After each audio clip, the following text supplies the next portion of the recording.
বাংলার এই জায়গায় গেলে আপনি ক্ষীরাই ভুলে যাবেন।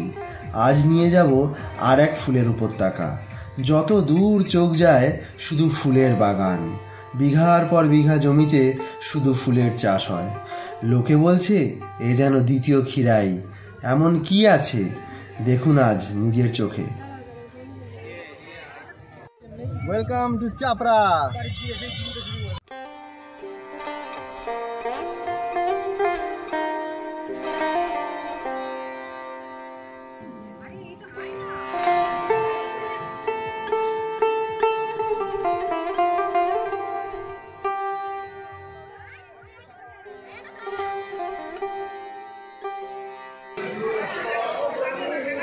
শিয়ালদার উত্তর শাখার রানাঘাটগামী যে কোনো লোকাল ট্রেন ধরে আপনি পৌঁছে যান রানাঘাট স্টেশন।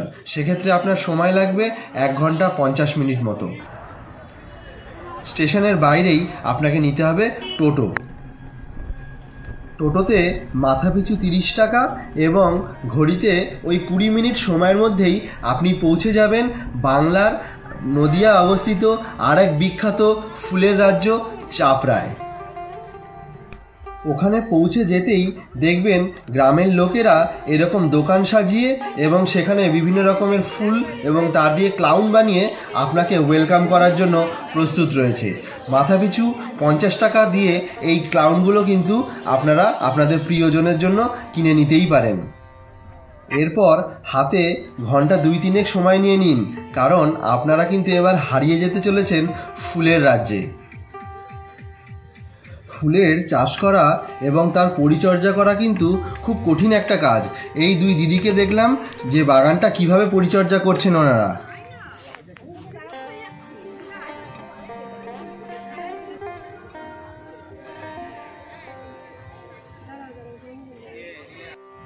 মাঠের এই আল বরাবর হাঁটতে হাঁটতে হাজারো রঙের ফুলের মধ্যে আপনি যে কোথায় হারিয়ে যাবেন আপনি বুঝতেই পারবেন না।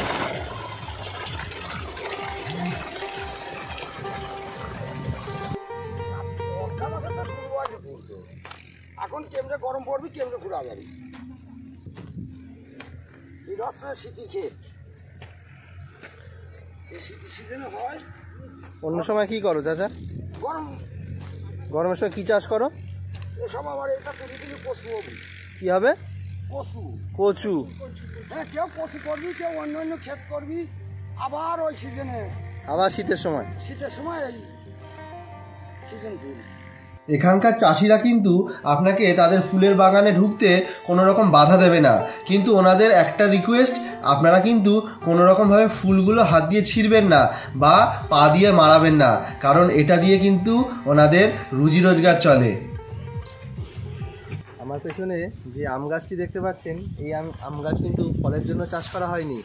আমরা পুজোতে যে আম পল্লব ব্যবহার করি, সেই আম পল্লবের জন্য কিন্তু গাছগুলোকে সুন্দর করে ছোট করে ছেটে রেখে ব্যবহার করা হয়েছে। গাছের পাতাগুলো দেখলেই বুঝতে পারবেন যে গাছের পাতাগুলো কিন্তু আম গাছের সাধারণ পাতার থেকে অনেকটা ছোট। সেইভাবেই কিন্তু গাছগুলোকে পরিচর্যা করা হয়েছে। শহরের কোলাহল থেকে বহু দূরে রাস্তার দুধার ধরে বিঘা পর বিঘা জমি কিন্তু ওনারাই ফুলের চাষ করে থাকেন। এখানে এত রঙের রঙিন ফুলের সমাহার দেখে আপনার মন আর প্রাণ দুটোই ভরে যেতে বাধ্য।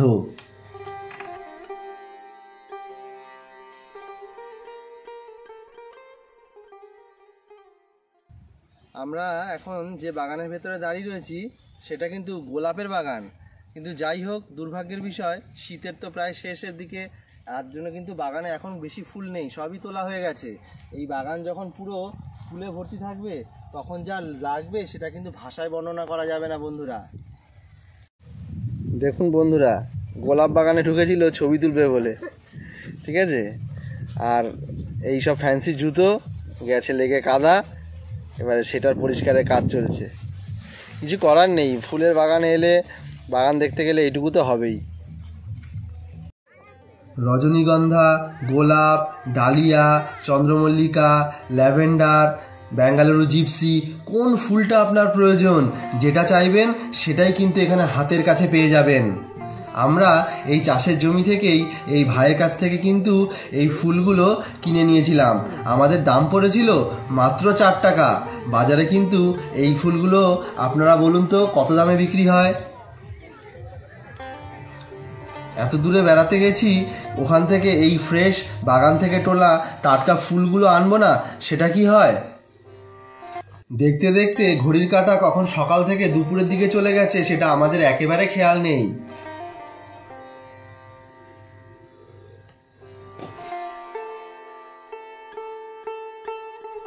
এখানে কিন্তু ওনারা ফুলের পাশাপাশি বিভিন্ন রকম মরশুমের কৃষি যে সবজি সেগুলোও চাষ করে থাকেন। দেখতেই পাচ্ছেন মাঠে ওলকপি হয়ে আছে, এছাড়াও টমেটো, বাঁধাকপি এগুলো কিন্তু প্রায় জায়গাতেই চাষ করা হয়েছে। আমরা যে দিনটা গেছিলাম সেটা ছিল ছুটির দিন, রবিবার। আমি আপনাদেরকে সাজেস্ট করব যে কোনো ছুটির দিন বাদ দিয়ে এই জায়গা ভিজিট করতে গেলে ভালো। না হলে একটু বেলা বাড়তেই যে ভিড় হবে সেই ভিড়ে আপনি এই ফুলের সৌন্দর্য উপভোগ করতে পারবেন না। লোকের ঠেলাঠেলিতে আপনার ওই পরিবেশটা একেবারেই ভালো লাগবে না। চাপড়া ভ্যালি অফ ফ্লাওয়ার বেড়াতে এসে যদি দুপুরে লাঞ্চের কথা চিন্তা করেন তাহলে কিন্তু ওখানে আপনি কোনো রকম লাঞ্চের ব্যবস্থা পাবেন না। লাঞ্চ করার জন্য আমরা টোটো দাদার রেকমেন্ডেশনে রানাঘাট স্টেশনের পাশেই যে হোটেলটা খুঁজে পেয়েছিলাম, আদর্শ হিন্দু হোটেলের থেকে জাস্ট 10 সেকেন্ডের দূরেই আপনাকে আসতে হবে এই হোটেলে। আমরা এখানে জাস্ট সদ্য লাঞ্চ করে বেরিয়েছি। আমরা দাদার খাওয়া দাওয়া এখানে খুব ভালো। দাদার মুখে একটু শুনে নেবো হোটেলের নাম আর বাকি ডেসক্রিপশনগুলো। দাদা হোটেলের নামটা একটু বলবেন। হোটেল বাবুদার হোটেল, তার জন্য বাবুর হোটেলের নাম। আর মোটামুটি যা খাবার দাবার এখানে আছে, মোটামুটি সকাল কটা থেকে খাবার এখানে অ্যাভেলেবেল থাকে দাদা? 8টা থেকে।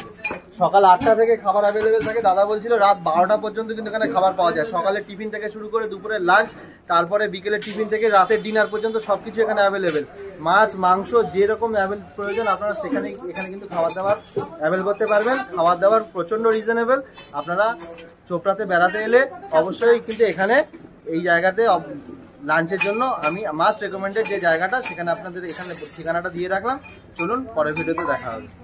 হাজারো ফুলের মধ্যে ছুটির একটা দিনে প্রিয়জনের সঙ্গে কিন্তু এই দিনটা মেমোরিতে থেকে যাবে।